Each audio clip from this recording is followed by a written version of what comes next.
5 tips for better, healthier boundaries. We all have boundaries. Maybe you don't feel like you do because of many times past when people have overrun you.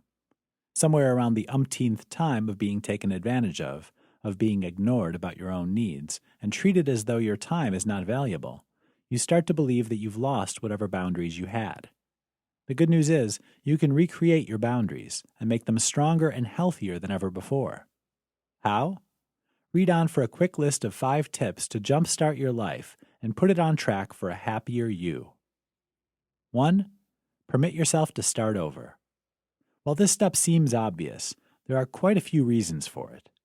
First, by telling yourself it's okay to set boundaries, you're declaring that you're important enough to even have them. But also, in acknowledging that it's okay to start over, you're not getting hung up on the past. That is you taking control. Embrace it. 2. Pay attention.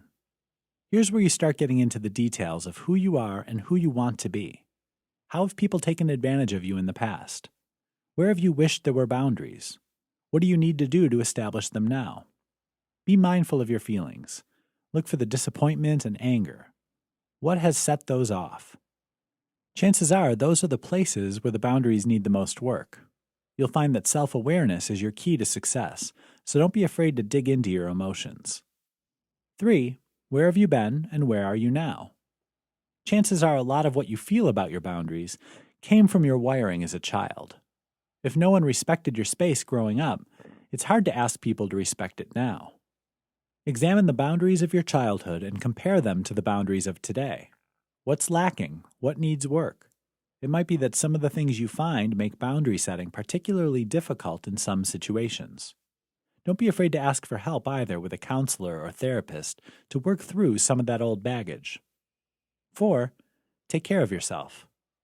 When you're not feeling well, it's nearly impossible to be firm in your boundaries. Being strong and healthy gives you the energy needed to put your foot down when you need to. With that in mind, taking care of yourself not only makes sense, but it is also necessary for future success. Remember the basics. Eat healthy, exercise, and get enough sleep every night. 5. Speak up. There's going to be pushback when you set boundaries. Having healthy boundaries means that you put the work in to maintain them. That means saying no when you need to. Being assertive, you not only protect those boundaries, but you also tell the world that you have something to say. Need help? Enlist a support team who can cheer you on when you're flagging, and who aren't afraid to point out when you're starting to slip. Sometimes we all need some tough love, especially when we're pushing for better, healthier boundaries. By following these steps, you're not only drawing a line in the sand, you're taking control of your life. Healthy boundaries are meant to protect you so that you have room to grow and become the person you always knew you could be. But first you have to begin. So why are you waiting? Aren't you ready for that new, improved you?